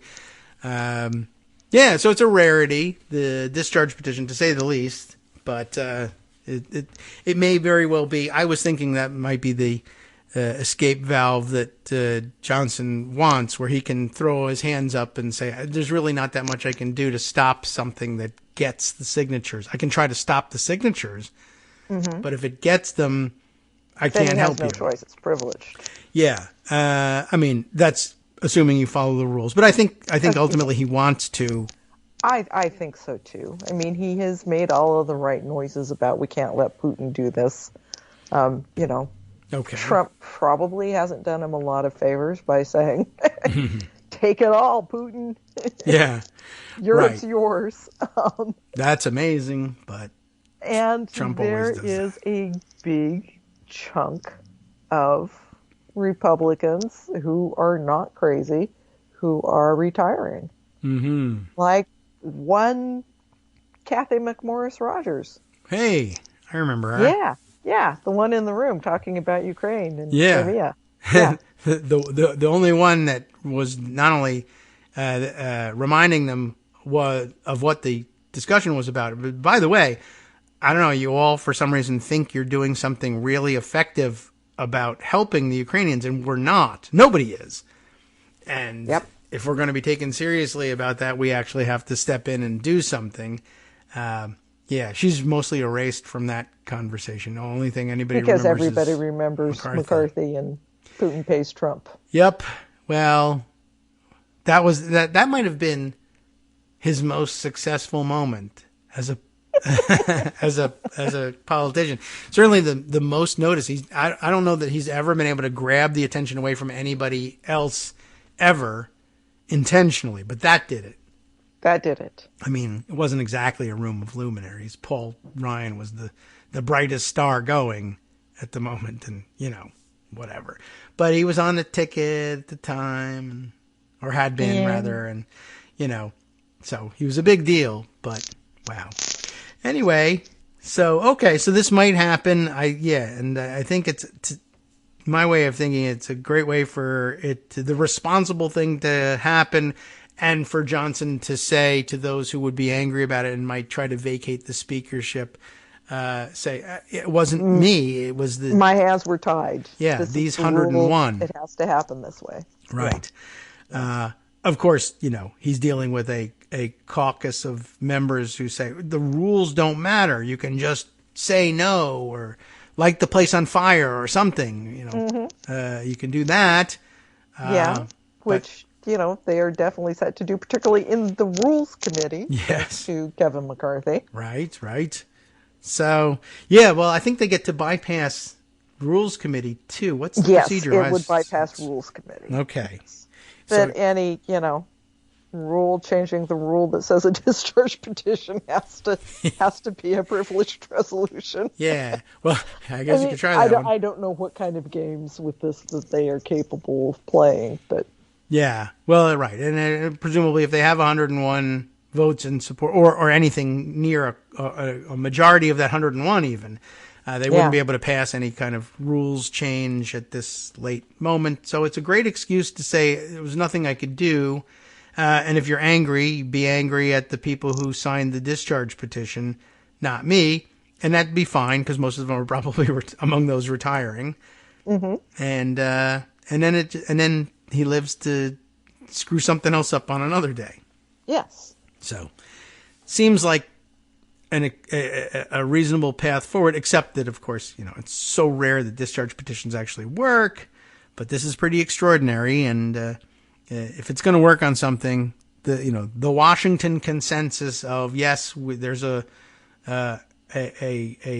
world order that we want to maintain here still, despite the fact that Trump wants to stand it on its head, might just be enough.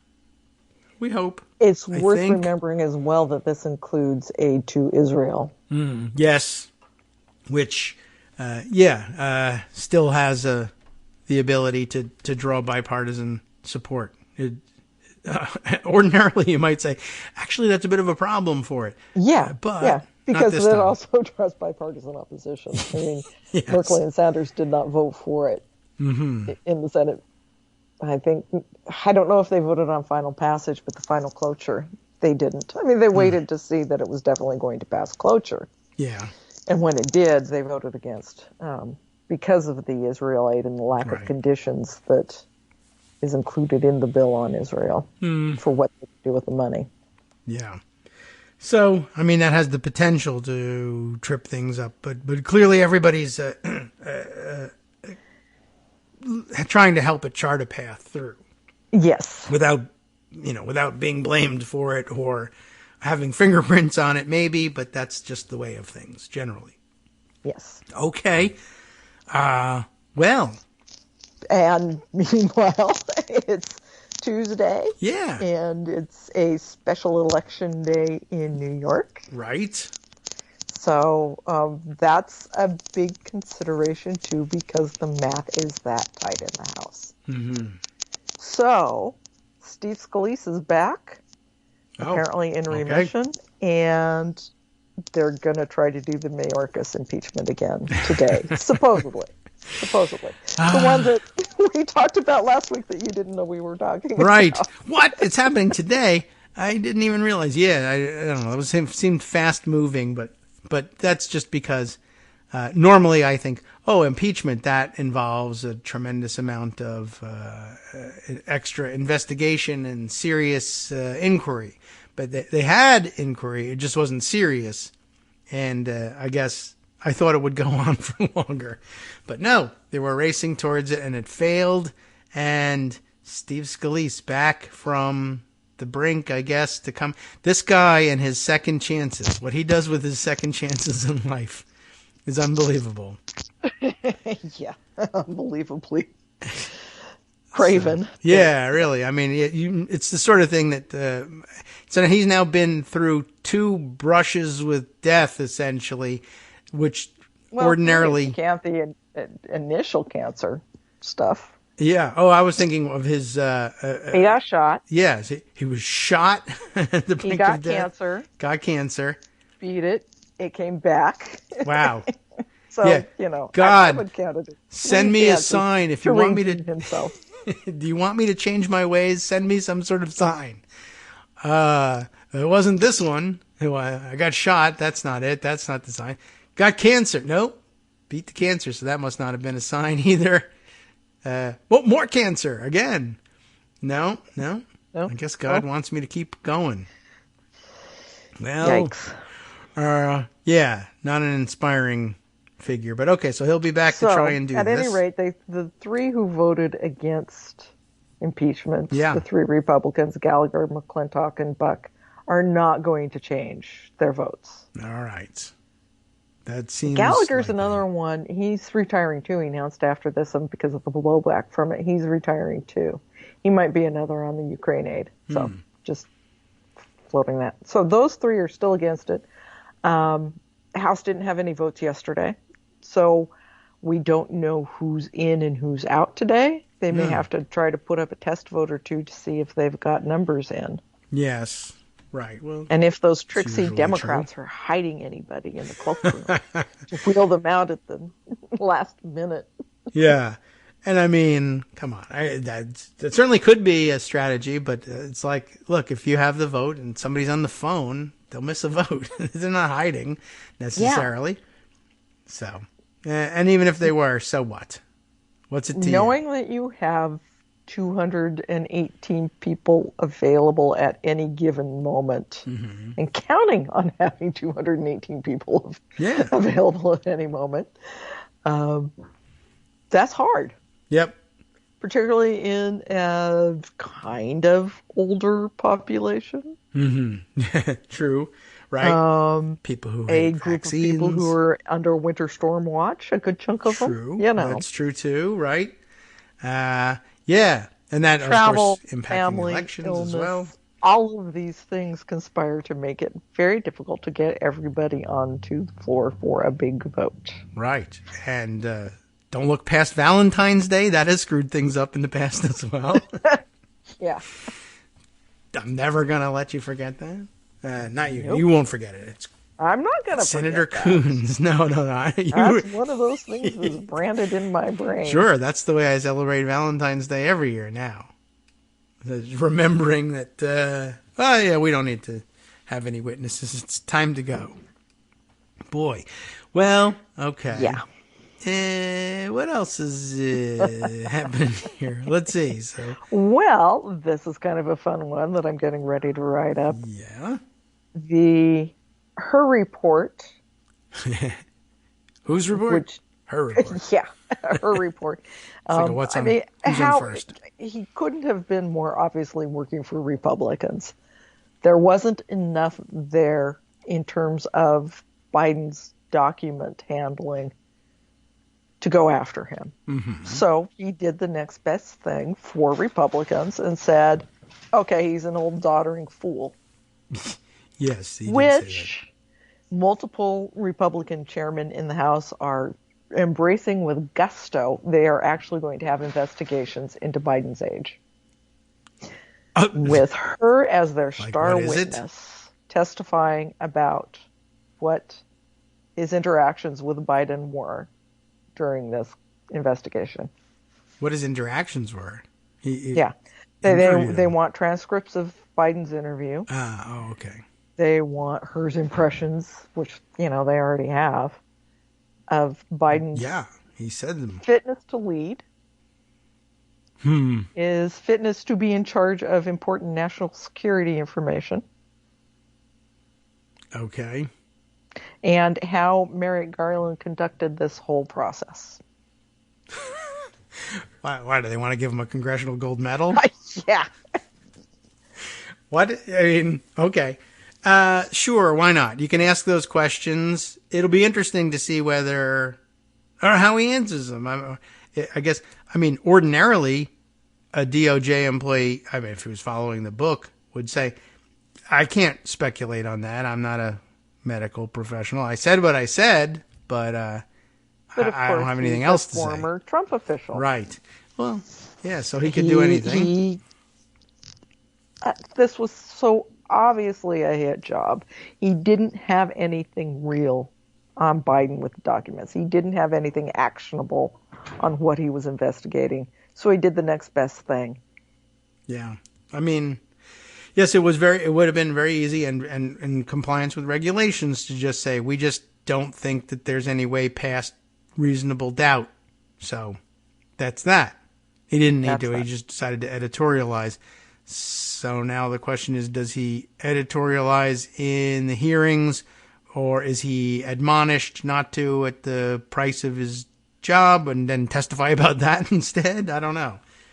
Probably. Yeah. It's are you at liberty for Republicans to get him sitting there, and that the media is going to eat it up. You know that the television cameras are all going to be there because they've loved this from the beginning. So, either they get him there, he testifies, the media's all there, they get to keep talking about how old Biden is, or Justice Department says, no, we're not going to cooperate, and they get to have hearings about Justice Department trying to cover up Biden's age. Right. So, either way, I suppose they think they've got a win-win there, and they might, because there's the media is eager to play along with this. They love this story for some reason, even though it's the most boring story ever. But I guess it does make them look like watchdogs. Even though Donald Trump is out there saying, yes, Putin, please take over Europe. Yeah, but he's not president, and he's not serious anyway. He just, sure. Well, I don't know. The saga continues. They just love normalizing and backfilling explanations into Trump's rants. And I don't know. They're just going to do this thing. It's an age, it's an issue, and lots of people are comparing it, just basically saying they're going to Hillary's email his age into the next election cycle. And we certainly expected as much, but I don't know if it was quite so obvious what the play was going to be and that it would involve this particular report. But, any opportunity, anything they have, they'll play it up. So, okay. We'll be forced to watch this now, even though maybe they can disarm it by working the fact that his name is her into a Who's on First style comedy routine. Whose report? Her. Who's her? Him. Who? First base. Okay, sure. The White House they're talking about potentially trying to disarm it by going ahead and releasing the transcript themselves, saying, nothing to see here. Oh. I don't know. I don't think that will do much. I think that, Republicans smell blood in the water, and they know. Yeah. They know the political media is there for it. So. Yeah. I guess it's a possibility. I mean, because otherwise you wait and then the transcript is handed over, and then I guess the chairman of the committee says, well, I'll tell you what, it's a long transcript. I'll give you an executive summary. And in it says, I'm a communist agent. Wow, I can't believe he said that. He's so old. That isn't in the transcript? Oh, well, sorry. I had Bill Barr write the executive summary, so who knows? But so I guess you want to kind of head that off, but I don't know whether it does much. And all right, so that's what committee would even hold those? A justice, judiciary, because DOJ? Yeah. Wonderful. Well, no jacket required. At least we have. Let's see. It is. Where's this letter? It is. Oversight. Oh, okay. Not much better. It is Comer, of course, yeah. Jordan, so, oversight, of course, yeah. Judiciary. So oversight and judiciary, and Ways and Means, which is sort of interesting. What's their angle? Jason Smith, whom I don't know, maybe he's trying to curry favor with fellow Republicans who are mad at him over his tax bill? I don't know. Who knows? I don't know. I don't think so. Well, yeah, but I don't think that's it. I don't know why Ways and Means feels that it needs to be involved. What's the jurisdiction? That's interesting. You didn't pay the documents tax. What? What? How? I don't really see how Ways and Means. We'll find a ways. I don't know. I'm not certain what they're doing. They can make it up as they go along. I guess so. Well, that will be interesting. I'd love to hear. It's always fun to see what the explanation is and what their claim of jurisdiction will be. Any idea when those are? Did they schedule them, or are they just threatening them at this point? They are. Well, they've sent the letter to Garland saying they want all of this information, and I don't see any indication of when they want to do this. Okay. Yeah. Well, all right. Maybe tomorrow, perhaps we'll review the letter and see what kind of deadline they've set for a response, and that'll tell us something. And then he won't respond in time, and they'll have contempt of February Congress. 19th. Okay. Is the deadline for Garland to respond. Okay. So that's 6 days from now. They must have written a letter yesterday, and said, you have a week to do it. Okay, so... Yes, they sent it yesterday. That'll be exciting, just to see how it goes. And then they'll charge him with contempt of Congress somehow and ask him to prosecute himself, and we'll see how that goes as well. Wow. So, fun times. And I did mention I got my first promotional email in quite a while from the Hill promoting their looming government shutdown writing, which is starting up again. Because what are we, 2 weeks now? 2 weeks. Oh boy, the one that was a million years from now that we'll never get back around to. That means by the time we speak next week, we'll be 1 week from shutdown. And the Senate is, I guess, because they got this bill through on Ukraine aid, is planning on taking their very long President's Day break. Perfect timing. All right. Well, they did do one job, and they've got to be exhausted, and it's time to go. And Chris Coons surely has a President's Day dinner scheduled. And that's it. What's on the menu? We don't know, but we'll find out. And then they come back to, who knows? It'll be just days before the next shutdown. It'll be just days before the next shutdown deadline, March 1st. Well, the next one on March 8th. I was going to say we should have anticipated it, but I think we did anticipate it. I think we did anticipate it. You can hardly go wrong. We're just regular old Cassandra's here. Okay. Well, it keeps happening. There's no skill to it. It just happens. I don't know. I just saw it happen 10 other times, so it's probably happening again. All right. Well, we have It's also worth remembering that this is not normal. Yes, that is true, except for the fact that it's become the case over and over again. Prior to this, the last 200 and something years, we just didn't do things this way. Sorry. Of course, this has been, the only budget process has been like this for the last 40 years, 50 Thank you, years. Newt Gingrich. All right. Yeah, and then I saw today in that article I was reading that he was on the call with Trump about the Georgia stuff when Cheesebro walked in on all this. I didn't even know he was involved in the Georgia case. All right. Talk to you next week. Very good. Thanks. See you then. From netrootsradio.com. You have been listening to Kagro in the Morning with David Waldman. All right, we're all wrapped up here. Time now to hand things over to Justice Putnam for the West Coast Cookbook and Speakeasy, which makes its triumphant return for Mardi Gras today with stories from all over, around the country and around the world, as usual. Anything looking really cool? Oh, look, Trump wants Lara to co-lead the RNC. Let's see whether that works out. Next.